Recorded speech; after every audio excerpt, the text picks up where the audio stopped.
We are live. Welcome to the Assassin's Blade live show discussion.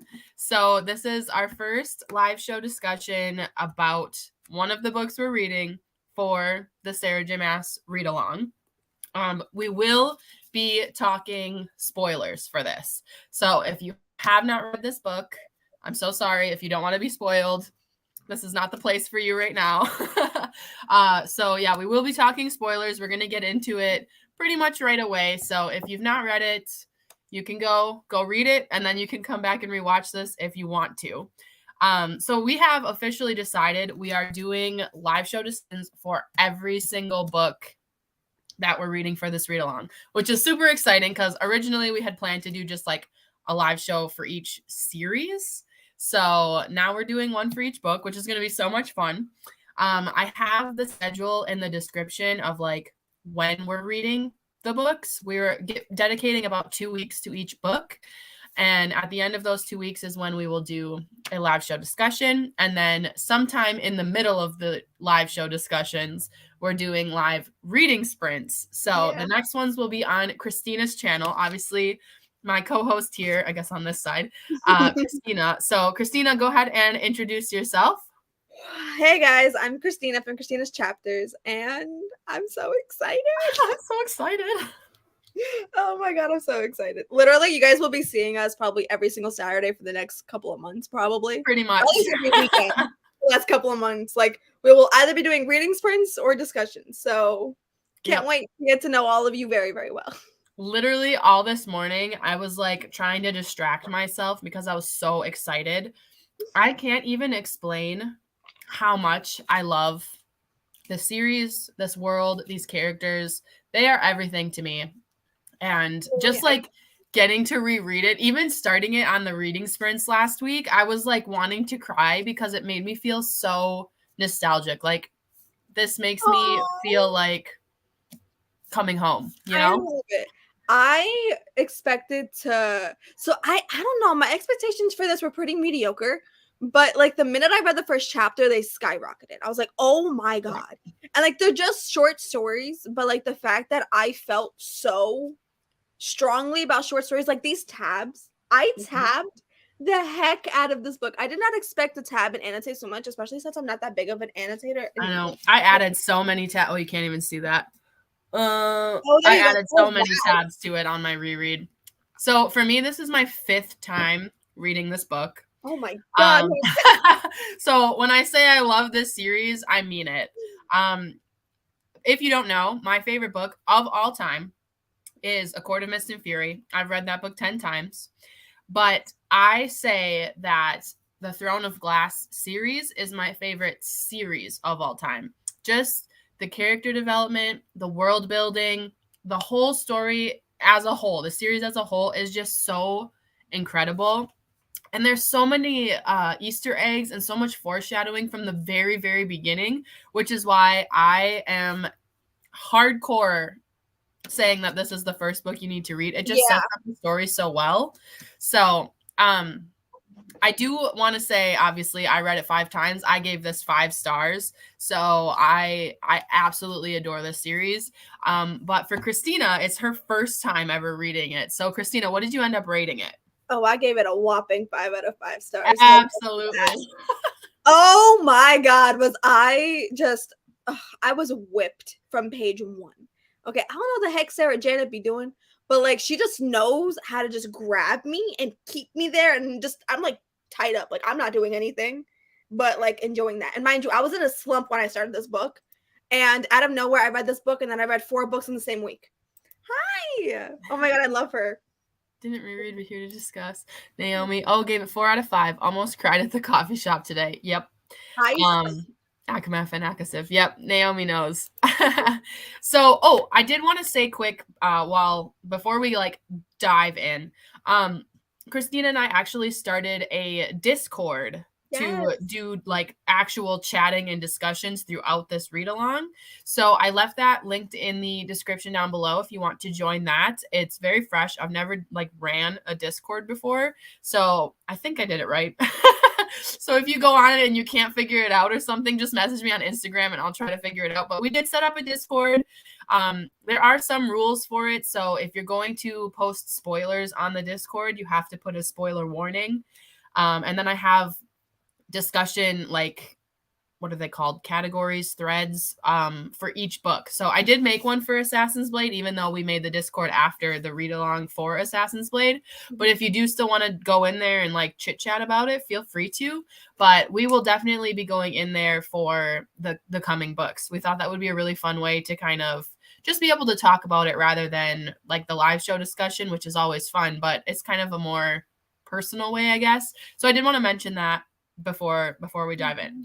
All right. So I think it's time. I think we need to dive into our discussions. Let's go. Let's just start with the first story. So the assassin and the pirate lord. So I personally think this is my least favorite one. I was just gonna say the same. Five. I still love it. Like, I'd still, if I was gonna rate each of these individual novellas, I'd still give all of them 5 stars. But I don't know. I just like the other ones more, if that makes sense. I still love this one. I just like the others more. I still loved this one. I still felt all the feels. It just, compared to all the other ones, it's definitely my least favorite. Yeah. What did we think of Rolf, the pirate lord of Skulls Bay? I think he's kind of funny, but he's also kind of a douche. So. I think he's a dirtbag. Okay. Like, immediately, sorry, I'm putting in a cough drop. I have a cold, if you can't tell. So if I cough, I'm trying to avoid that. But yeah, obviously, as soon as he said he was in the slave trade business, I was like, all right, you suck. I was like, you've been cut off. Goodbye. We're not in the same realm anymore. You're not human to me. I've never seen that comparison. I like that. I read Throne of Glass, the second one, Assassin's Blade, and DNF Airfire about 2 years ago. Oh, Naomi, you're going to have to push through that. Naomi actually did say that when she was on live on Cammy's channel, I believe, she literally did say that when she originally read the series, she read Throne of Glass, and then she read Crown of Midnight. Assassin's Blade. But like, now that she's reading Assassin's Blade, she goes, I don't even know how you're able to go into Throne of Glass without even reading this one. Like, she was like, it sets up the story. It sets it up. If you like, okay, obviously, here's the spoiler warning, the official spoiler warning. Okay, we're talking spoilers for this book. If you stayed so far and you haven't read this, leave now. Okay, so obviously we know that the story ends with Selena in a prison wagon getting taken to the salt mines of Endovia. She's going to prison. She's going to like a slave camp, basically. You start Throne of Glass knowing that she's in prison. That's where the story starts, obviously. Yeah. So if you don't read the Assassin's Blade and you start with Throne of Glass, you're like, why did she get sent to prison? It never really explains it. So if you don't have this story to tell you like what led to that, you have no idea. You just assume you're like, oh, she's just in prison. I believe I've started Throne of Glass before, but I've only gotten like a chapter in. But I don't really remember ever like anything that actually happened. But that's interesting to me. But I do know that Sarah J. Maas herself has personally said that she recommends reading this before reading Throne of Glass. Yeah. So the novellas, before they were put into a like novel form, were released as novellas, and they were actually published in the months leading up to Throne of Glass's publishing. So they actually were published before Throne of Glass. They just weren't put into the Assassin's Blade. Yeah. They were ebooks, like novellas. Right. So yeah, you just have to read it first. I will die on that hill. Sam is my favorite. I would read a whole book just of him. Honestly, I love Sam. I don't know how many times when I wrote in here, like I would write like, oh, Sam. Oh, Sam. Every time he'd come up, I'd put a little heart by his name. I freaking love him. I might have an unpopular opinion here. Oh, no. He wasn't my favorite. What? He wasn't my favorite. I loved him from Selena's point of view. But some things he did, I was like, boy, why? I love him. Why? Like, some of the things he did, I just didn't agree with. He was not my all-time favorite, but in my head, I am comparing him to other Sarah J. Maas love interests. And Fair enough. he definitely isn't my favorite compared to every other one that I've read. So yeah, I might have a little bit of an unpopular opinion over that. I love him. I I still absolutely love him.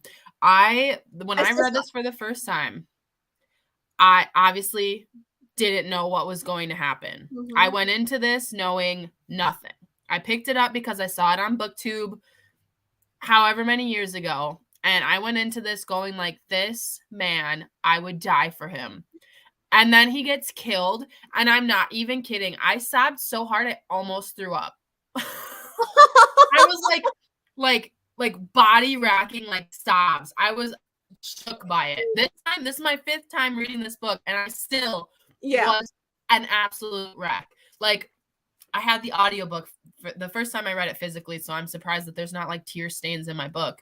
But I couldn't read physically because my eyes were blurred with tears. So I had the audiobook, and I was literally like this, just like sobbing. And my dog came and was like nudging me with her snout because she's like, Mom, what's wrong? And I'm just sitting on the couch like, like crying. I remember it happened, and I was so mad at myself because the minute, like, I already was crying, so I grabbed my phone to record, and my dumbass didn't press record, and I had a whole sob fest. Like, I was like crying, guys. Like if you guys saw my Sky and Breath vlog, like, I was crying like that, like full on just sobbing. And he wasn't even my favorite character, and I was still like, oh my god, like, I am not okay. And then I go to press like stop to the recording, and I'm like, I never freaking pressed record. Are you kidding me? It's too late then. You've unleashed all your emotions. I was like, okay, well, the moment's over now. Like, I had already, like, my eyes were cleared up and stuff. Yeah. Yeah, I get broken by that every time. I even wrote, like, so I annotated before. I actually said in the reading sprints that I haven't annotated. All I've done is tab, but I have annotated. But this time, I literally wrote, I am dead inside as one of my annotations when it was like, the quote is on page 419. She says, now that Sam was dead, there wasn't anything left outside of the dungeons worth fighting for anyways. And I was like, yep. Yeah. Yeah. Oh, it broke me. When it happened, right here, I'm like, how dare Hannah not even warn me? It's literally right here. I'm trying so hard not to spoil literally anything for you. I can't. Imelda said on Discord there's an option to block out spoilers when posting. So in order to do that, you have to do /, type out the word spoiler, and then type out whatever you're going to type out, and it'll do like a black box over whatever text it is. And then to view it, you just have to click on it, and that'll disappear. So that's a good way to post spoilers on there. So I put that in the rules. There's like a rules section on there that you should quick read over. There's only like 4 of them. Just basically be kind to each other and don't spoil things. So yeah, that's a way you can do it. Or you can just do like a massive, like all caps, spoiler warning, blah, blah, blah. But yeah, you can also hide the text too. Yeah. So thank you, Imelda, for bringing that up. I would have disliked the rest of the series had I not read Assassin's Blade first. I'm so excited to dive into the rest of the series, guys. There's so much. There's so much. I just didn't like in Throne of Glass that we're just told all these things that happened to her, but we never get to see them. Yes, exactly. You need to live through it. I feel like I'm definitely more connected to Selena now. Selena is high-key a spoiled brat. Okay, so let's talk about that. I love that she's a spoiled brat. I love how arrogant she is. Yeah. I love that she has a penchant for finery and like luxury. I love that she is so concerned about her looks because she's a 16-year-old assassin. Yeah. And that is her main character flaw, is that she is a spoiled brat. Everything else, like, she's a badass assassin. She's beautiful. She's like incredible at everything she does. She has to have a flaw, and it's that she's literally an asshole. I love it though. I love it. Look, I don't know what the heck it is about Selena, but I love her. I swear I love her. So many badass. There's probably like the word badass is probably in there more than the word Selena is in my life. Like, she was such a badass. And the fact that she like she knew she's a badass. Yeah. And I like it.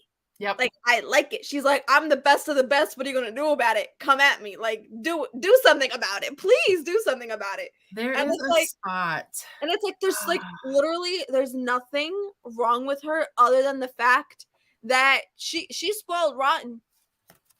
Oh, she's so spoiled. It's like when Sam was, I think at the end, he even mentioned that her tastes are just so expensive because of like the fact that she is so spoiled that like she just can't fathom without certain things. I also like that they like, I mean, they laid it on thick. Sarah J. Maas laid it on thick in this book that she is a spoiled brat. Yeah. Oh, she gets everything she wants. She is treated like, you know, right.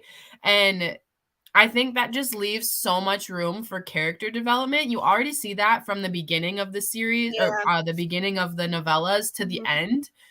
Like her relationship with Sam, she like views him as competition at the beginning. And she's like, yeah, I wouldn't mind killing him. And by the end, she's like in love with him. Yeah, they fall in love. And I but it's like that I saw there's so coming much room for character development when she acts like this because you're like, God, why are you so spoiled? But literally, I love it.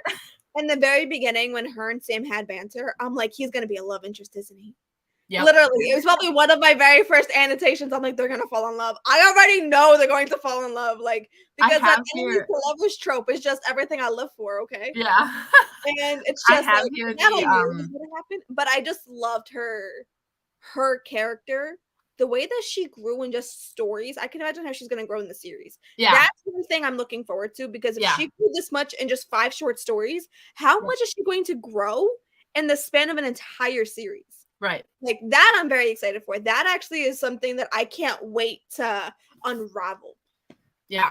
I have here the quote. I was telling you about this just messaging you when we were reading. But it's from The Assassin in the Desert. So page 126, just a note of her arrogance. I literally wrote, I love her arrogance with a heart. He says, the quote is, of course she was worthy. She was Selena Sardathian, gods be damned. Yeah. Like, I just love that so much because she's like, obviously I'm the best of the best. Why wouldn't he want to train me? All right. So let's see what. Wait, literally, I just found the perfect one I literally wanted to discuss. Literally on page 23, all right? She's like, I'm the world's greatest assassin. She lifted her chin. I'm not afraid of anyone. And I was like, yes, I freaking love her badassery. Yeah. I love it. About her. I like that I wrote in here in my notes for The Assassin and the Pirate Lord, Selena revealing that she's 16 years old, but still one of the most notorious assassins in the country. Like, the fact that she wears a mask and like muffles her voice and stuff because she doesn't want people to know who she is or what she looks like, but also how old she is. And when she reveals it to Rolf and he was like, what sorcery is this? Yeah. He's like, how can you be the like most notorious assassin and be a literal child? He was like, they sent a 16-year-old after me. Yep. Are you for real right now? Which also like, I wanted to bring up, like, did this feel super YA to you? Or no, I didn't think so either. You know what? That's a really good point. It doesn't even like, it didn't click in my head at all. Like, this did not feel YA. This probably felt like borderline new adult. Right. And I think it's because she is 16. Like, it felt like something that I would have wanted when I was like 17. Like, right. It kind of like, it didn't feel super YA. It doesn't feel super adult either. It's like that middle ground. It feels like adult. Yeah, kind of like the Cruel Prince series. I would say that's kind of the same. It doesn't feel like young adult, but it doesn't feel adult either. Yeah. So, but this series definitely gets more adult the farther you get into it. So, like, as Selena gets older, the content ages, I guess, I would say. So, by the end, it's definitely an adult. Yeah, series. I love that, though. I think that is probably the perfect progression because the one nitpicky thing about series that really annoys me is that even if the character gets older, but it still sounds YA, it's still like you kind of still see the character at the same age as they were in the first book, and it's as if they don't age. So I'm intrigued to see how everything goes about. Yeah, I can say without saying like spoilers, I definitely feel like you can see her grow up. I can't wait for that. Like, just in the character development alone, she just matures. So I can't wait for that. Yeah. All right, so we talked a little bit about the assassin and the pirate lord, the whole, freeing the slaves in Skulls Bay, kind of showcased Selena's morals, even though she's a morally gray character, but also like her badassery, like the fact that she was able to do this, kind of just like showcased her and Sam's skills really. And then obviously she goes back to Rifthold, back to the Assassin's Keep, and gets punished for it. And then we just kind of leave off and start right into the assassin and the healer. So it's like a month later or whatever. She's still got bruises on her face. This is the shortest novella. It's only like 40 pages or something like that. I loved it. Yeah, I really like it. I just really like the girl power in this one. Yes. Because obviously Irene, the healer, is like attacked in this one, and Selena kind of comes to the rescue, and she's like, these guys are like chumps. I can take them, no problem, but I want to teach you how to take them in case it happens again. And she kind of teaches her self-defense. I love that whole thing. I love that. The fact that it was so short, but yet it still really did like hit me. Like I just like when I read the ending of it, I was like, of course, like of course she did. Like I loved that story. Like I really did. That's actually one of my favorites. It might be probably my second favorite, honestly. Okay. I also really liked that Selena gives Irene the money she needs to like get to the healing place that she was going to, the healing school. She like gives her the money and gives her this brooch, and that kind of to me, like, yes, she's selfish and spoiled, but she's not so selfish and spoiled that she's like all about herself. Yeah. She obviously felt like, hey, I can help this girl. I'm just gonna help her. Yeah. Like she has so much care for so much. Like beneath all of that, beneath all of this spoiled brat. Yeah, like you can kind of see, she's definitely a spoiled brat, but she's also so selfless. Yeah. It's so many different occasions that it kind of like she knows. Like she knows that she's spoiled, but she knows that she does good also. So it's kind of like she knows. And I love her for it. I freaking love Selena. Okay. I love her. I am whipped by Selena. Okay, I don't know what you say. All right, so let's talk a little bit because that one was so short. There's not much to delve into on that one. Let's talk about the assassin and the desert. This is one of my favorites. These final 3 novellas, I have a hard time ranking those. This one's my favorite. Is it? I really like Ansel and Selena's friendship that is explored in this one. Too. Oh my god, me too. Yep, which is why, because I like love their friendship, and like Selena even brought up, like she's like, I've never actually had a friend before. Like this is nuts. I love this, which is why the first time I read it, Ansel's betrayal hit so hard. Yo, I was like, are you kidding me? You're her first friend. Literally on the same page, on the same freaking page. Where is it? On the same page that it happened, I had a hold on, where is it? The same page that it happened. I'm filling up my water if you hear that. Here it is. On page 201, literally on right here, I'm like, oh my god, I love Ansel. And then right down here with the freaking red tab, I'm like, what the hell just happened? Yeah, their friendship was so cute. Like the part where Selena puts makeup on Ansel for the first time, and she's like, you're gonna have to take it all off. There's no way you can look better than me. Like, I just love that. It was so cute. I love their dynamic together. They had such like a nice bond. I felt like they really did like truly bond. And I still think they both have like similar personalities, I feel like, where they're both kind of arrogant and like snarky. I loved it. I was so upset by Ansel's betrayal. Like it actually hit me in the chest. I was like, I literally gasped, like, I was like, that did not just happen. I had to reread it. Like I literally had to pause the audiobook, go back and physically read it to make sure that I understood it and read it right. And I was like, no freaking way. Like I just did not see that coming by any means necessary. One of my favorite scenes in the whole book was her and Ansel stealing the Asterian horses. Yes! And Ansel's like, these horses are pretty cool, don't you think? And then she just hops on and like rides away, and Selena's like, what the hell? And then so she has to get on one and ride away, and they're like do this whole like chase with these guards. And there's this part where like, oh, I gotta find it now. I gotta read it exact because otherwise I'm gonna butcher it. But it's just, I just love it so much. I loved that story. Honestly, like I also loved both of them, but I will say that when they both went, I'm trying to find the actual annotation. Oh, okay. Here's the quote I was trying to find. It's on page 175. It says, Selena had a sudden moment of clarity then as her hair ripped from her braid and the wind tore at her clothes. Of all the girls in all the world, here she was on a spit of beach in the red desert, astride an Assyrian horse, racing faster than the wind. Most would never experience this. She would never experience anything like it again.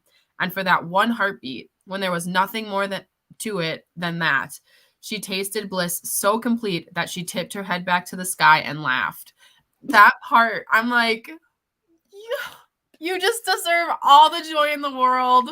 So my especially reading it, knowing how this is going to end, I'm like, you got to take every little ounce of happiness you can get, girl.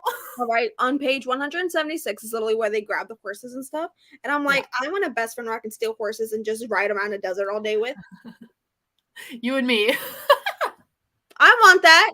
I want that. I just grab two horses that I already plan to grab and just take a little stroll back to where I came from. You know? Yeah, like I love that. I love it. I loved them. And that I loved. I love horses.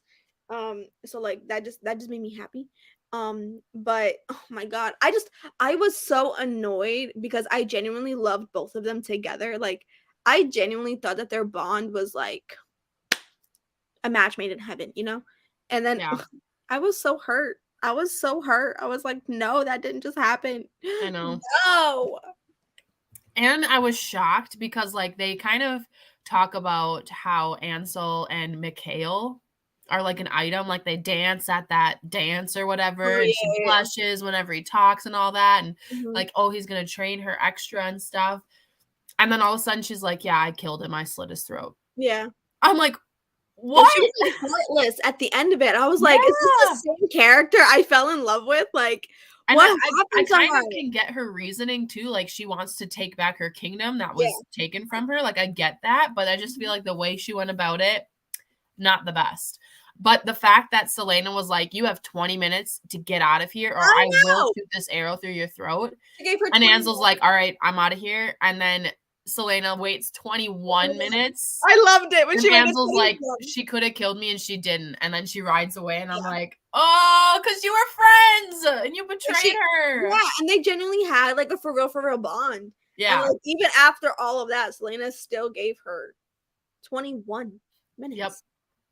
Yep. And then like the master finally deciding to train Selena because she like took the blame for stealing the horses. Yes.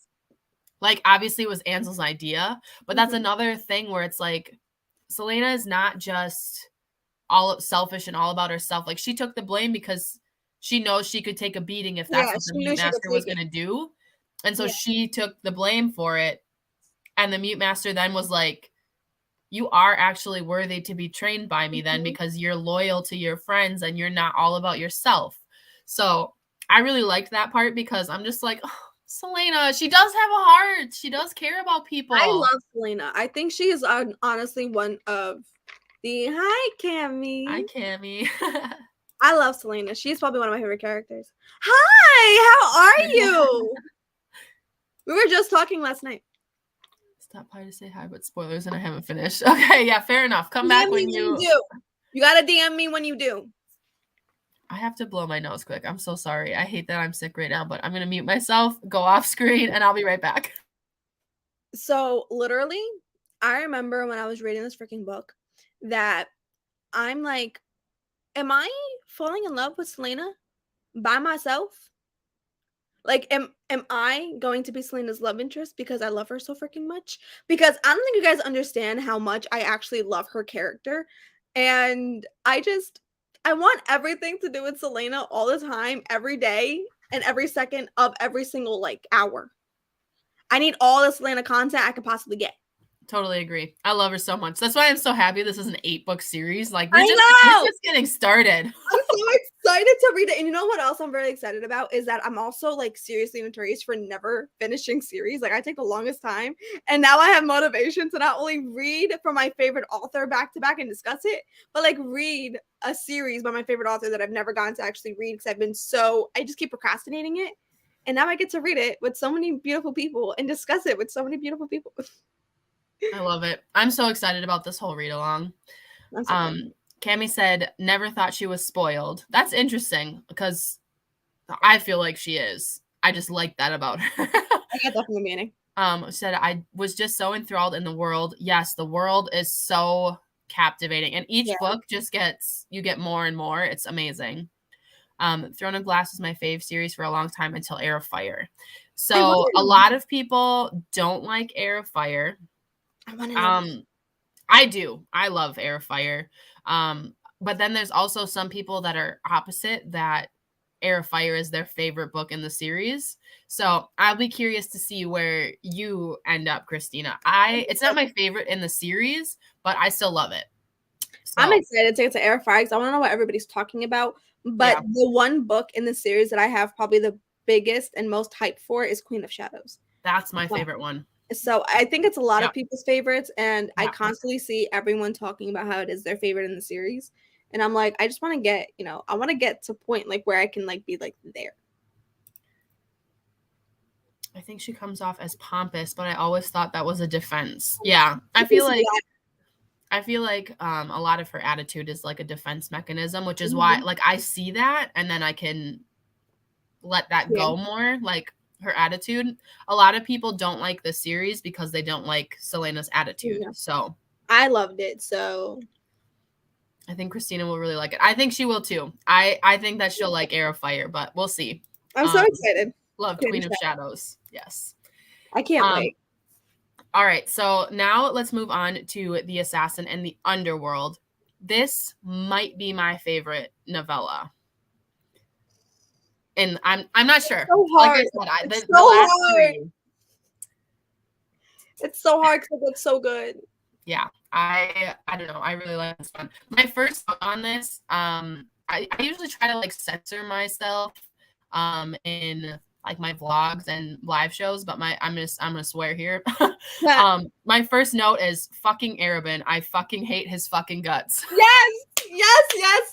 I can't stand Arabin. I hate him so much. Like God. Much. Like he irks my soul. Like, I think I don't know what I wrote more in my annotations. Either it was like, oh Sam, or I hate Arabin. I wrote it so many times. Like anytime he was on, I was like, fuck this guy. I can't stand him.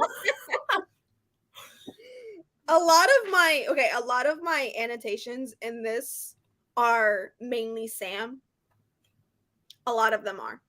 I love Sam. I enjoyed Sam. One of my notes after my hating of Arabin, I wrote Sam heart. That's my note. I just love him so much. I know. He's so freaking precious. Oh, this is also maybe this is why this one's probably my favorite. This is the novella that Sam tells Selena that he loves her. And that whole scene, let me try to find it now. I have it annotated. Hold on. 311. Somewhere too. Oh my God, he's so freaking cute. All these my freaking annotation was literally, it's about time, all right? Yeah, I can't find it. I don't want to. My annotation's on page 311. 311. Okay. Oh yeah, this is the one. So he says, but why? Or she says, but why? Why can't you let it go? He grabbed her shoulders and shook her. Because I love you. Her mouth fell open. As if that wasn't so freaking obvious. What a blind. I literally wrote, I highlighted the exact same thing. I'm like, it's about time. All right. Like you knew from the very beginning that he had a thing for her. And she was like, what? I can't. But he says, I love you, he repeated, shaking her again. I have for years, and he hurt you and made me watch because he's always known how I felt too. But if I asked you to pick, you'd choose Arabin, and I can't take it. Yes. The only sounds were their breathing, an uneven beat against the rushing of the sewer river. You're a damned idiot, she breathed. You're a moron and an ass and a damned idiot. He looked like she had hit him, but she went on and grasped both sides of his face. Because I'd pick you. And then she kissed him. Oh my God, if that is not the cutest freaking thing. Like, he's like, I love you, and he beat you in front of me because he knows that I love you. And he's like, you'd pick him every time. And she's like, you're an idiot. I'd pick you. Like, Okay, I will say though that Selena has this weird thing when it comes to Arabin. Arabin also has this weird thing when it comes to her. Selena. Like, they specifically say it. Yeah, they specifically say it in here where, like, he never declared himself as, like, brother or lover or father or anything. Like, they just have this really weird relationship. Yeah. Like is he in love with her? Because that's gross. Is he, like, a father figure because he's buying her freaking lingerie? Like, that's gross. He just has a weird relationship with her. I don't understand it though, because like a part of me was like, all right, like when he was spoiling her, when like she came back from the desert and stuff, when he was like spoiling her, I'm like, okay, what is this? Like I don't understand. You beat her senseless, so there's no way you love her. And he's so freaking manipulative. I hate that. He's so manipulative that it irks my soul. Like the way that he was spoiling her, and like because of that, she was holding off on being like, well, I'm free now to pay him and like declare herself free.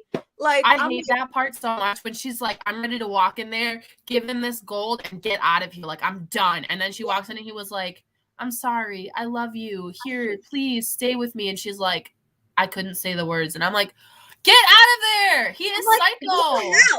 I was so mad. I'm like, he beat you senseless. He beat you senseless. And then you find out that he beat Sam after that so bad that he was unconscious for days. Because she ruined his stupid slave. Like that. Yeah, over slaves. Over slaves. Right. Slaves. And he's so freaking manipulative. That whole thing.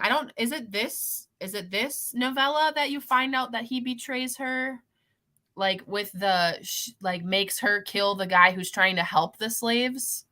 Yeah, it's on page I think that's this one. 29. But like he takes the money and he was like, "Oh, you'll be back. Like, go ahead. I don't care." And then she's like, "Oh, I'll give you this one final job so that you can leave." And then she ends up doing the job and killing the guy who's actually trying to help the slaves. And she ends up helping the woman who's like trying to get slaves and help the stupid king. Yeah. And she's like, is this punishment for Skull's Bay? And he was like, I am sorry for beating you, but you really ruined that, like my money there. Yeah. And it's like, how could you ever forgive him? How could you ever trust him again after that? Like, you can't. No. Literally. No. So on page 329, okay, it literally says, Donovan loves his country, Philip had said. Donovan had been working to set up a system of safe houses and form an alliance of people against slavery across the empire. Donovan, bad habits or not, had been working to help the slaves, and she'd kill him. And I was like, oh, fuck, she better kill Arabin now. I wish she could have just stabbed him right then. Like I was like, he did not. He did not. Also, hi, Kim. Thank you for joining. But yeah, I was just so annoyed with that. And then you find out that he uses all of the gold that she gave him to buy her freedom to buy Lysandra, which, first of all, gross. Like, you bought a girl's virginity. Like, hated it. Gross. You're disgusting. But like that, he did that on purpose because he knows that her, like, Selena and Lysandra don't get along and that they're like at each other's throats all the time. And he's like, oh yeah, he didn't like her. Yeah, he did that on purpose. And he purposely used her money to buy her. And then on page 331, here's another badass moment, right? Selena froze and slowly turned. Lysandra smirked at her. Fast as lightning, Selena hurled a dagger. The blade embedded itself into the wooden railing and Heir's breath from Lysandra's head. I'm like, what a fucking badass. Yeah, I laugh at that because, like, Lysandra began screaming. And, you know, the whole time you're like, Lysandra is, like, picking, like, pushing every one of Selena's buttons. I was like, finally. Like, I was waiting for this. Selena also just doesn't like Lysandra because she is friends with Sam, and that makes her jealous because she's obviously like a beautiful courtesan. So she's like, stay away from my man. Mm-hmm. But but I just hate Arabin so much. Like, he irks my soul. Every single time he's on the page, I'm just literally looking like this.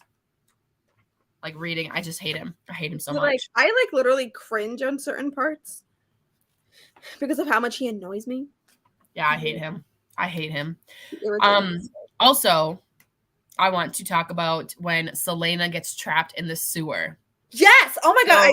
I have page 295 is when like she was trying to go spy on the guy or whatever. She got caught and they locked her down in the sewer before like this tide comes in and it's going to like flood the sewers. Yeah. And she's trapped down there. So she can't get out. She's going to drown. And that whole scene is so freaking intense. Like every single time I read it, I'm still like, my palms are getting sweaty. My breathing picks up. My heart is just beating. I'm like, oh my God, get out of there. Get out of there. Get out of there. I was so disgusted. Like literally on page 296. Yeah. I literally said like when she's, it's when she's actually there. And it's like when she stood, the water was at her thighs and cold, icy, icy cold. She felt things sliding against her. She splashed from the landing, struggling to keep upright in the fierce current. Rats were being swept past by the dozen. Their squeals of terror. Yep. And it's a sewer too. Water. It's not just like water. It's sewage. Sewage. Yeah. And then you get to the part where she like finally gets to like a grate and she's like shouting out there and Sam comes to help her and he can't get the grate. Oh my God. And that whole scene. Oh my God. Where he's like, come on. And she's like, Sam, she said. He said, I'm trying. Sam, she repeated. No, he spat, hearing her tone. No. He began screaming for help then. Selena pressed her face to one of the holes in the grate. Help wasn't going to come, not fast enough. And then he's like, please, Sam begged, as he beat and yanked on the gate, then tried to wedge another dagger under the lid. Please don't. She knew he wasn't speaking to her. The water hit her neck. Please, Sam moaned, his fingers now touching hers. She'd have one last breath, her last words. Take my body home to Terrace and Sam, she whispered, and with a gasping breath, she went under. And he's like begging, because he hasn't told her he loved her yet. So like, he's freaking begging. He's like, please, he's begging. He's moaning. He's like, oh my God, that scene. That scene hit me. That scene hit me. I just love Sam so much. I loved Sam up until the last story. I think the last story is when I was like starting to really like he was starting to get on my nerves a little bit. Really, I love him. I mean, I like him in the first one but less, you know, like him and Selena still don't get along. And when you have two novellas without him, this is the one where you fall in love with him.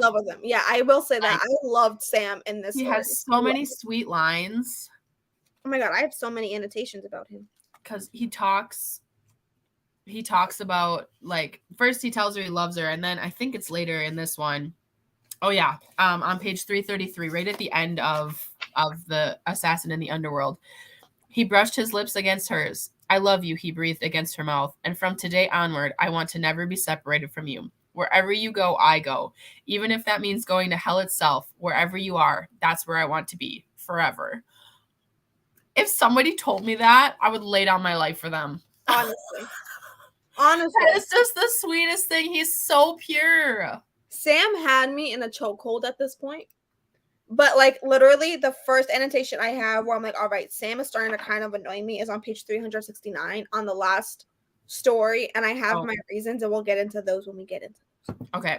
I think we've talked about most of the things we need to in The Assassin in the Underworld. We talked about Arabin being a piece of shit. Yep. Oh, Selena loving the music. That's at the very, very beginning. Yes. Sorry, I do want to talk about that because that's one of my favorite scenes in the whole book. Where did I put it? Yeah, so they bring her, she gets to go, right? She gets to go with Arabin and Lysandra and Sam because they're trying to expose Lysandra to as many people as they can before her bidding. Mm-hmm. And they go see this like orchestra, and that whole section where she is watching it in the theater and she's like totally absorbed in what's happening. Literally the first line, that quote, the music annihilated her.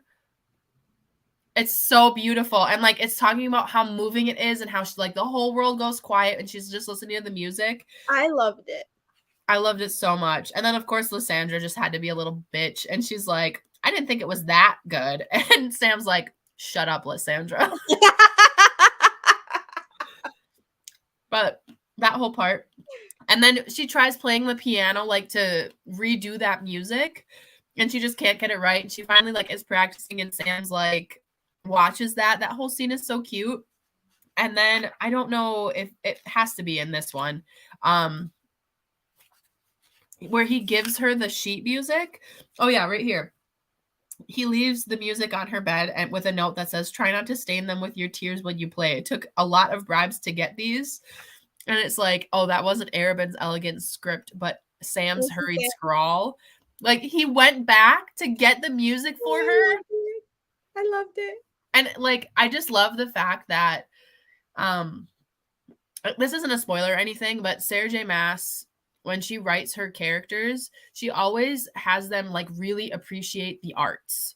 She does. So, like, Selena really likes music and dancing. She obviously like, you know, likes to go to all like the theaters and stuff. Just also dance classes. When we get to the Akatar series, Pharaoh really likes painting.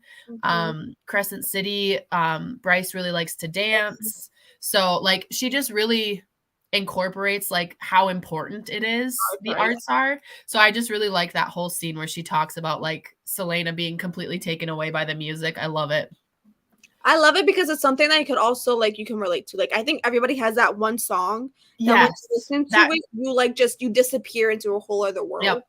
And it's just like there's this one song that for some reason just makes me cry every time I listen to it. It's Ocean by Karol G. It's a Spanish song. But like it will be my wedding song because it's like that beautiful. Because like literally the way like the lyrics that she says perfectly describe how I feel about my significant other. So it's like everybody has that one song that just hits different. It hits me in my feels every time. Like I can't listen to that song if my boyfriend's present and not like just sob and just like need a hug from him. Yeah, and then he's like, "Babe, we do this every time." Like, this is like the 84th time. Mind you, we've been dating for a long time. Yeah, I love that. Like, I get it. You love me, now go away. That's so cute, though. But yeah, like it's just like there are things like that that like when they hit you, they hit you. Yeah. And I completely like when I read that, I was like, this is kind of how I feel when I listen to this specific song. Like when I listen to the song, I stop everything I'm doing. Ocean. It's really good. It's amazing. I love it. I love it. Okay, I have to touch my nose again one more time before we dive into the next. I'm so sorry. I hate being sick. Okay, I'll be right back. Let's see. What shall we talk about while she is blowing her nose so we can dive into the next? Oh, what is everyone's favorite short story? I think Cammie said that the which one was your favorite, Cammie? Was it the one we just discussed? I think it was the one we just discussed. I think my favorite was definitely the desert story. The Empire comes really close though. Empire does come really freaking close. Yeah, right? Tell me not. The ocean song, I don't know what it is about it, but just hits me in my feels every time I listen to it.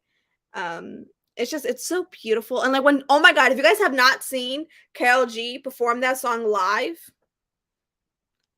watch it. Watch her perform that song live because it's freaking beautiful. All right. And I'm not even like Latina, and I still love every single word in that song. It's so beautiful. I'm gonna have to look it up as soon as we're done with this. It's so beautiful. Like I am trying to think of like a song. Like there's so many for me that like they hit different. The one that comes to mind is I Found by Amber Run. It's a really slow one, and I don't know, something about it just makes me want to close my eyes and like sway. Yeah. I just really like it. And yeah, I can't think of like that song is like stuck in my head when I try to think of a song like that. Yeah, that's the one that comes to my mind. Because like if Ocean comes on, I play it, I close my eyes, sit in my freaking couch, and just scream the lyrics. It's like I'm gonna have to look it up after this. It's so beautiful. Like the lyrics just like they hit. Like she completely describes how I feel when it comes to how I feel about my boyfriend. Yeah, I get that a lot. I am not Latina. I can speak Spanish, but I'm Portuguese. I'm European. But yes, Ocean though is absolutely gorgeous. I'm definitely looking it up. You have to. All right. So moving on to No! The Assassin and the Empire. Okay, what I like about this one, okay, so part of me I'm very masochistic. Like if it's going to bring me pain, I'll probably like it. This one, this is why I'm like, is this one my favorite then? Same. I don't know. I still think The Assassin in the Underworld is my number one. This one might be my number two of the novellas, but it's so hard to pick. If a book is going to make me cry, like literally sobbing into my hands, like can't breathe sobbing. Okay. You know it's good. Okay, I may have to choose my order. Okay, remember how I said the healer is probably like my second favorite? Okay, no, I changed my mind. I was wrong. Completely ignore previous Christina. She was so wrong. Okay, the desert is still my favorite one. Okay, Empire is my second favorite, and then Underworld is my third. Okay, Healer, and then Pirate Lord. I think mine, if I was gonna order it, The Assassin in the Underworld, The Assassin in the Empire, The Assassin in the Desert, The Assassin and the Pirate Lord, The Assassin and the Healer. Those two could be interchangeable for me because, like, The Assassin and the Healer, there's not a ton that happens, and I do like the action of The Assassin and the Pirate Lord, but I just love like the women in The Assassin and the Healer. Like, I think that's why it's it is. It's hard to pick. Like it's hard to order them because they're all so good. I do think I like the Healer more because I just the Pirate Lord pissed me off, you know, and like the Healer, the entire time during the Healer, I was just smiling, like out of like pure joy because of like what the Healer was able to get from Selena. So it's like it made me so happy that she was able to like achieve what she wanted to achieve because that she was there at the right time. So like it was great. But yeah, the Pirate Lord just pissed me off the entire freaking time. So yeah, I like The Assassin and the Empire because it starts with that like chapter after.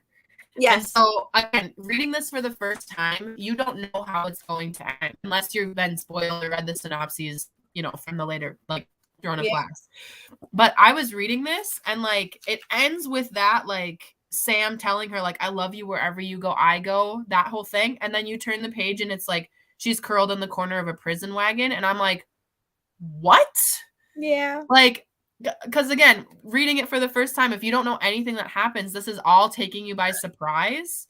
And so I'm like, you read that like one page of her being in the prison wagon and then her like remembering back and it goes to chapter 1 11 days earlier and you're like, what is going to happen? Literally, I remember when I was reading this and I didn't understand what I had just read.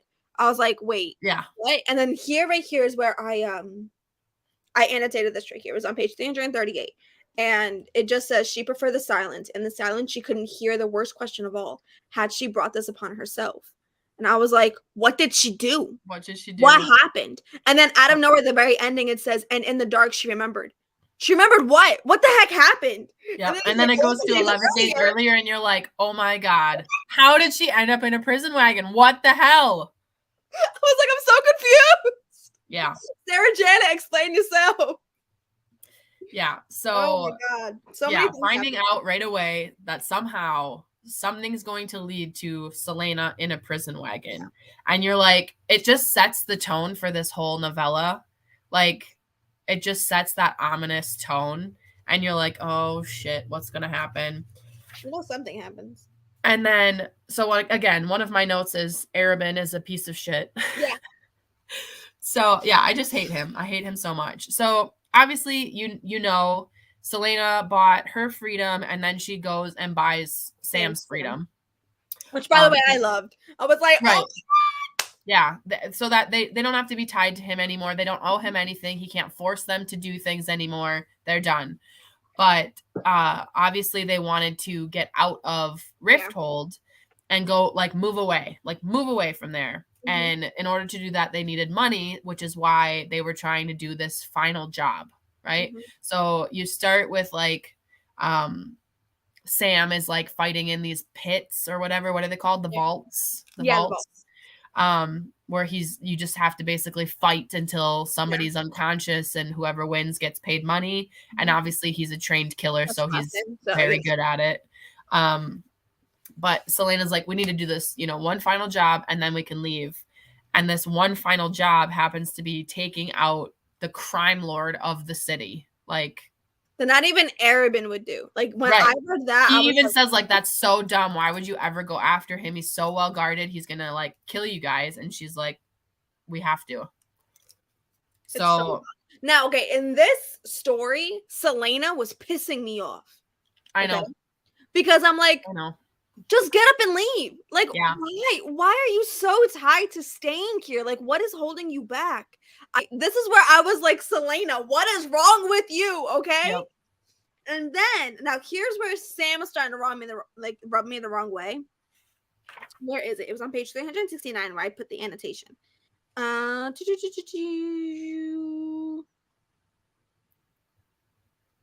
But anyway, so like this is like when Sam was starting to like Sam wanted to get the heck up out, right?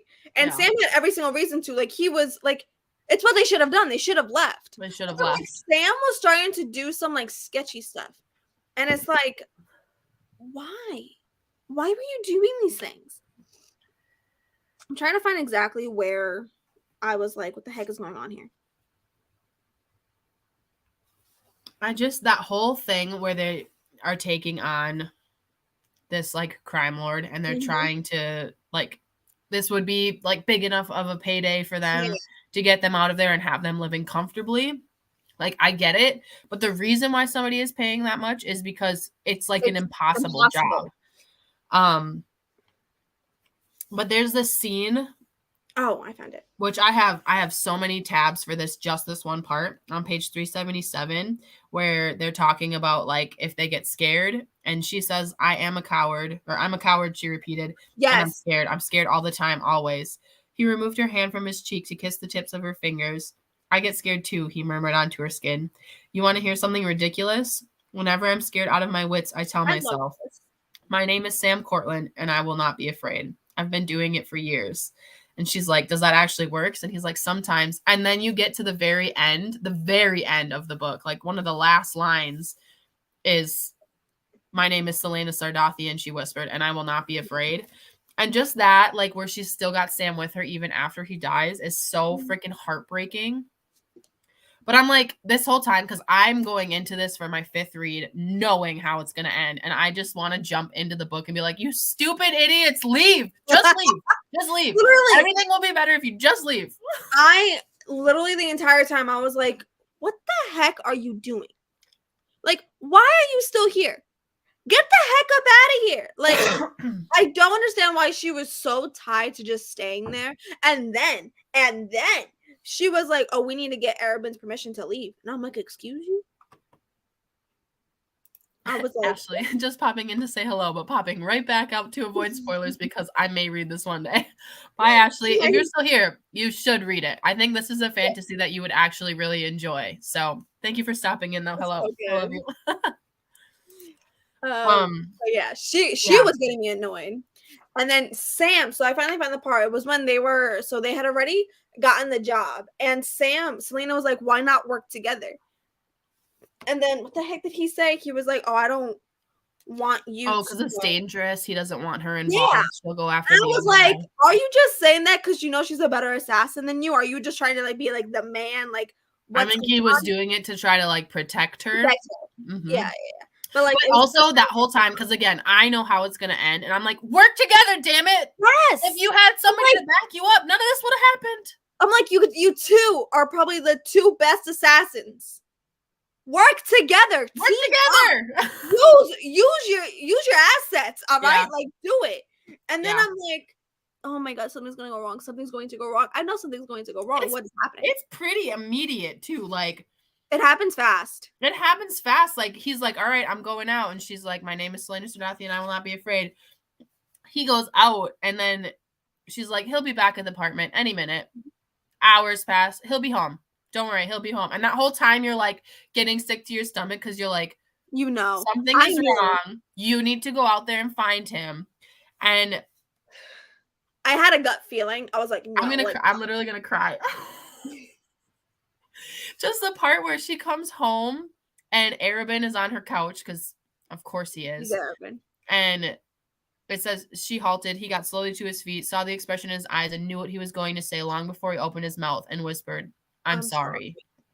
Like, I didn't have to look in the book. I knew what he said. Like, that is embedded into my brain. When he said, I'm sorry, I'm like, no, Yep. no, no, no, no, no, They no. left him at the keep No. as a message because they must have thought he still lived there. And she's like, Yeah. I need to see his body.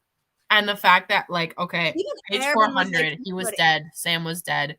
She wouldn't leave him like this in this cold, dark room. She yanked out of Arabin's grip. Wordlessly, she unfastened her cloak and spread it over Sam, covering the damage that had been so carefully inflicted. She climbed onto the wooden table and lay beside him, stretching an arm across his middle, holding him close. She wouldn't leave him. Selena closed her eyes. She wouldn't leave him. She wouldn't leave him. Like, I'm literally gonna cry. That part is so heartbreaking, especially because it goes into detail of how he was tortured. Like, his fingers, some of his fingers are missing, his eyes are ripped out. Like, she vomits on the floor from seeing him like this. And putting myself in her position, That's if I had exactly to what I did. see the person that I love like that. That's exactly what I did. I think that's why I was sobbing so hard. So I'm like, I can't even imagine losing the love of my life, let alone losing the love of my life in that type of manner. Like, I would And break. And like, here's what she got had me. just finally like admitted to herself like recently that she actually cares about him Yeah. because she has been guarding herself against caring about anybody For so long. for years. She So Ansel was her first friend. She never had a friend before. And then finally she's like, yes, I actually care about Sam. I love him. I want to have a life with him. And they say it like they literally say it like we've got all the time in the world. And as I'm rereading this, I'm like, honey, No. you don't. It's don't. so heartbreaking. And literally her like walking in and seeing him like that and she like lays on the table with his like broken body. It's so heartbreaking. I can't. I don't. Oh my god. Like, I'm like, okay. So here's what got me, because even Arabin was telling her, you don't want to see him. It's better if you don't do it. Like, even him knowing how bad it was, Yeah. I was like, oh my god. Like, even Arabin at this point is telling you. I also get it though, because you also, I mean, I've never had to do that. I've never had to like see one of my loved ones' bodies ever, like to identify them for anything, like open casket funerals or anything. I've never done that. So I know that there is a like psychologically you need the closure of that, which is why when people are grieving after someone's died, attending their funeral, funerals are more for the living than anything. They're a sense of closure and acknowledgement that that person is gone and has left this world. Like, I think that she just really needed to see him like one final time to know, because otherwise if she never did, she might be like regret that or Was that something. actually Like, him? Almost like in a way, like, I completely understand where she's coming from, because it's even like, no matter how hard it may be to see that they are not like with you anymore and not living with you anymore, it's harder to deal with the fact that you never got to say goodbye in a sense. right. And it's like that allows you to kind of do that in a That weird, closure. yeah, like, because I remember when I had lost my uncle, and it's my great uncle, and he had helped raise me. So like, I was with my great uncle probably every single day. He was my grandmother's brother. And when I lost him, he was going through a lot. He was on hospice. We all knew that we were going to lose him. But I remember when it was open casket, the first thing that my sister and I both said it was, he's finally smiling, because he was suffering for so long. And it's like, although we knew that like the reason that it kind of looked like he was smiling was because he did end up having, like, he had a tube in order to like help him breathe at one point, and like that kind of formed like a weird thing. But like, my sister and I were both like, he's finally smiling, he's finally free, like he's finally like being able to just rest. And like, you need to see that, like, no matter how hard it hurts you, you have to realize that it just, and like, need it. I think she would either way. She would have wanted to see Sam, but the fact that he was like literally tortured for hours beforehand makes it so much harder.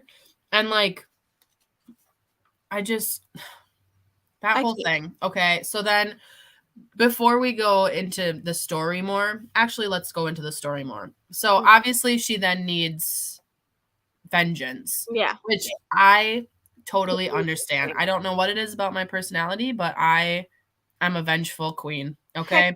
I am a grudge holder sometimes. Me too. Like, It it depends. takes a lot to earn my forgiveness if you do something wrong. Yeah, it depends on And- how big it is. But same. Right. I Right. can Like, hold it I'll down. forgive you, but if it's something It's still big, gonna like, be. I may never speak to you again. I've done But, that. like, With family too. I It's bad. personally love revenge stories because I can totally relate to that. Relate. Like, The Law-Abiding Citizen, the movie with Gerard Butler. Intense as hell if you've never watched it, but it's a revenge story, and the whole time, like, he's doing some terrible things, but I'm like, I get it. After what you went through, I would want Yeah. that. I would want that kind of vengeance. The Mindfuck series, which is kind of like going around TikTok, is a huge revenge story, and the whole time I'm like, I get it. You go, girl. You go get him. Like, I get it. So, like, I understand where Selena's coming from when she's like, I need to be the one to kill these guys. I need to be the one to end their lives. And so, of course, she goes after them. And what's his name? Wesley, Arabin's like right-hand man, tries to stop her and is like, you need to use your head and think. I'm not talking about Arabin. And she's like, one track mind. She's like, nope, I'm going. I don't, you're not going to stop me. And he's like, I know you want revenge, she panted. I do too, for what he did to Sam. I know. And then he says, do you understand? He pleaded, his eyes gleaming in the dark. It's all just and then she just knocks him out. And he was going to say trap. Yes. He was telling her it was a trap. And she's like, one track mind, like, I'm out of here. Nothing is stopping me. They tried to lock me in my room. Ain't happening. I'm going after these guys. And of course, we know it's a trap. Yeah. It's a so trap. she goes in, absolutely annihilates everybody in the room, kills the crime lord, but doesn't kill the guy, Rourke Farron, who ends up being the one who was actually the one who tortured and killed Sam. And then she gets caught because she gets drugged. And that whole time, you're like, you know it's going to be a trap. Wesley tried to warn you and said, it's all like, you know what he was going to say. Context clues.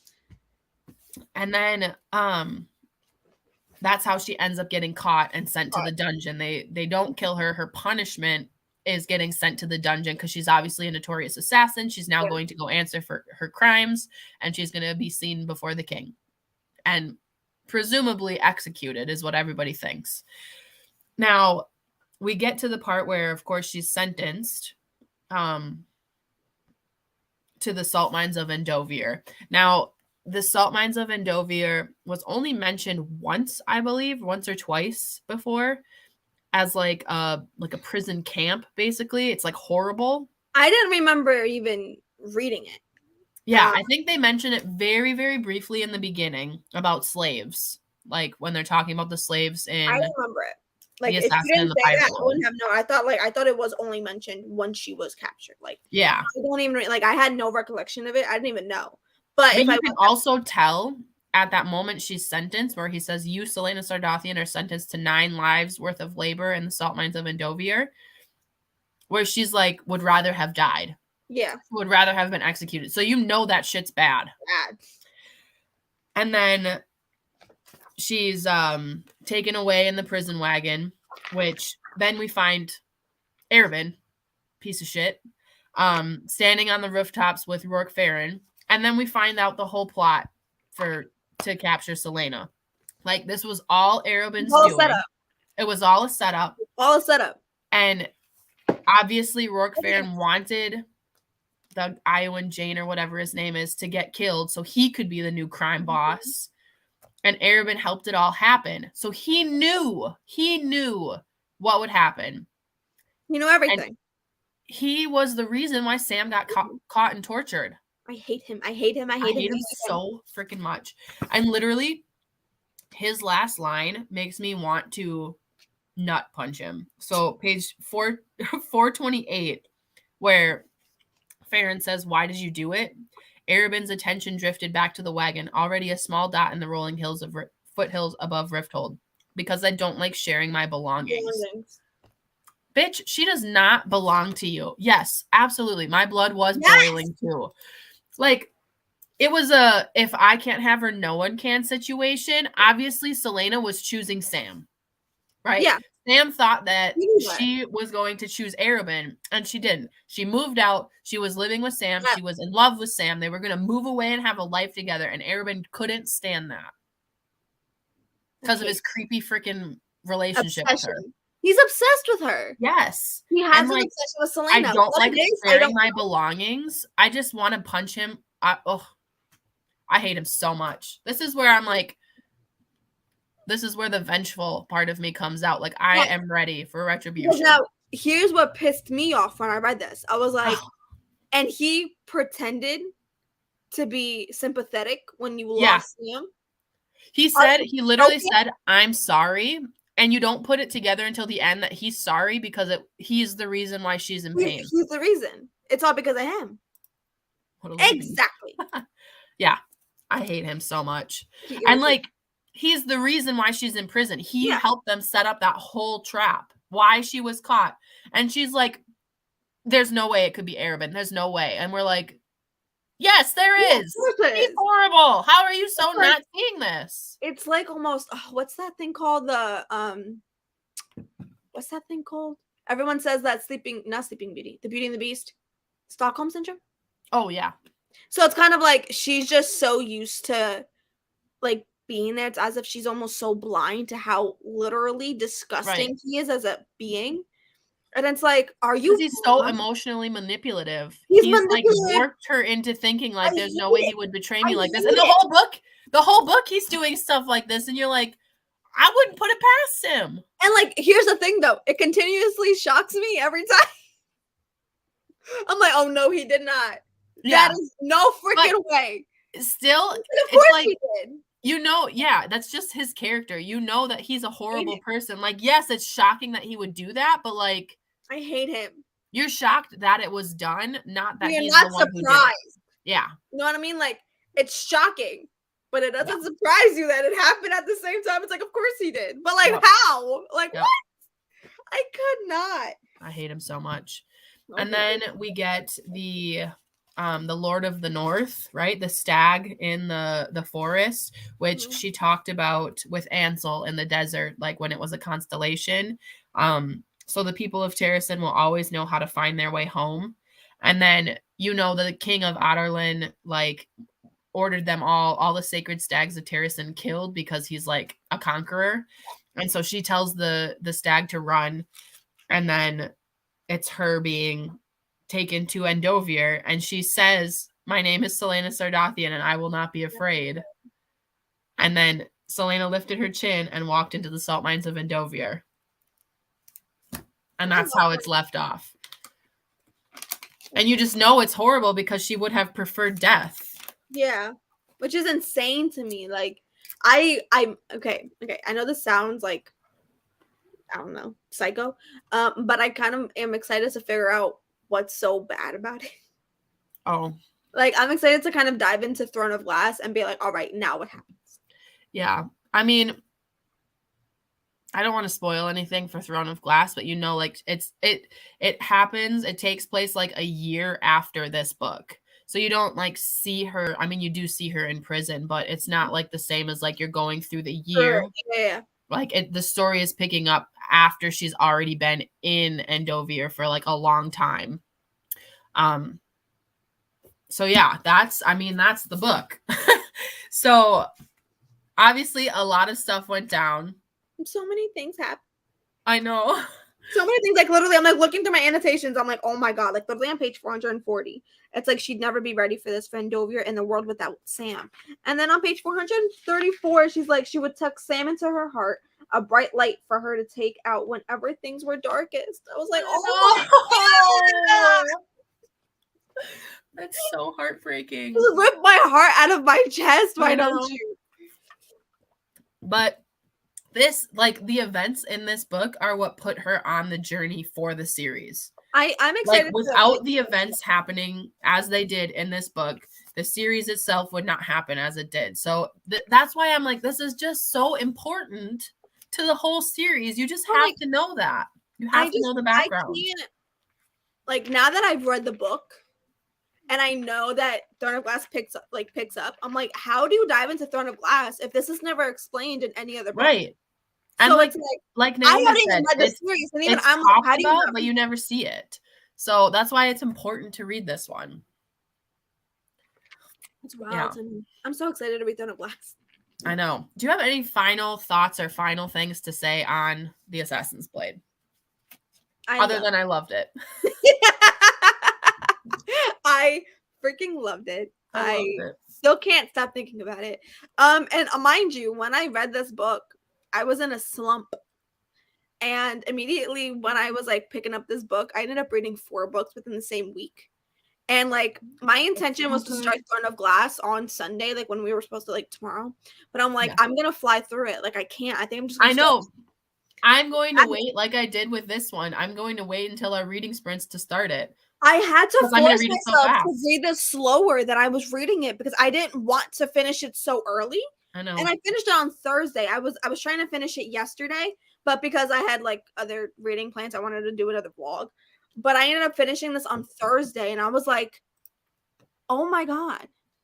This is why I'm glad I read it first, because she mentions him in the other books. It would not have had the same impact. Yeah, so it's like Sam gets brought up. You don't know who Sam is if you don't read this book. That's so wild. It's just mentioned as like a person in her past, and you're like, if you don't have that backstory, you miss out on so much.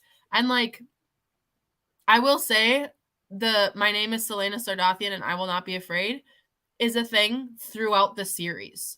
So that's so wild. So if you don't know that, you just think that that's like a thing she says. You don't have the backstory that literally Sam is the reason she says that. So I'm crying. Yeah. I love her so much. Mind you, I already love her so much. So I can't wait. Like, I think the one thing that I'm going to continuously say this entire time is I cannot wait to see her character develop. I cannot wait. It's so good. The growth, because that's one thing I love. I'm a very character-driven reader. So it's something that I thrive on. And I already love Selena so much. So yeah, her character development is incredible. I can't wait, because I think one of my favorite characters I've ever read from Sarah J. Maas is probably Nesta, and I loved her character growth, and I think that's why I love her so much. I mean Bryce too, but I think Nesta's character growth is a little bit more than Bryce. Just you wait. I cannot wait for Selena's. Here's my thing. Okay, people ask me like what my favorite SJM series is, and I'm like, it's hard because one, I haven't read Throne of Glass. I love Crescent City, and I think I love the 2 books that are out from Crescent City more than I love the ACOTAR books, because but I love them for different reasons. So it's like I can't do it. And mind you, Crescent City isn't even finished, and nor is ACOTAR. So I'm like, look, all right, when they're all finished, then you may ask. When I've read them all, then you may ask. Will I have an answer for you? Probably not. Who knows? Probably not, because I love all of them so much. And it's like, I don't know how she does it, but it's like her writing is impeccable. I don't care what you say, all right? Her writing is just incredible.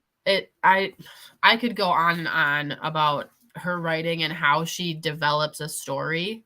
I love her. It's unparalleled to me. I have never seen stories laid out with such intention and written that make me feel the way that these ones make me feel. Like, I've only had Sarah J. Maas be able to make me feel this way about a story. I've had books that I've loved and that make me feel amazing, but like these ones hit different, you know? And it's all of her books too. Like, I've read everything that she's published. So it's not just like a fluke, like, oh, this series is just like, you know, it's all of her books, how she writes. That's something that I like. Every single Sarah J. Maas book I have ever read has been a favorite at the time that I'm reading it. Like, it's just, it's so hard to describe. Imelda will get you there. It's okay. Keep joining our read along. We'll get you there. I just there's something about Sarah J. Maas and the way that she not only can write a story, but the way that she can write in general. Yeah. And like be able to do what she does, if you guys know what I'm talking about. It's like how she's able to plan thoroughly throughout these books. That's like all of my dark green tabs in it are all foreshadowing for the series. And it's like she laid the groundwork for this so well.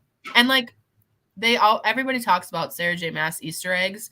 Like, Yeah. Rereading it, we'll talk about it obviously the farther we get in the series. I can't wait. But like rereading it, you're like, she really did the damn thing. Yeah. All right. So for Easter eggs. That's going to be so exciting. Yeah, it's awesome.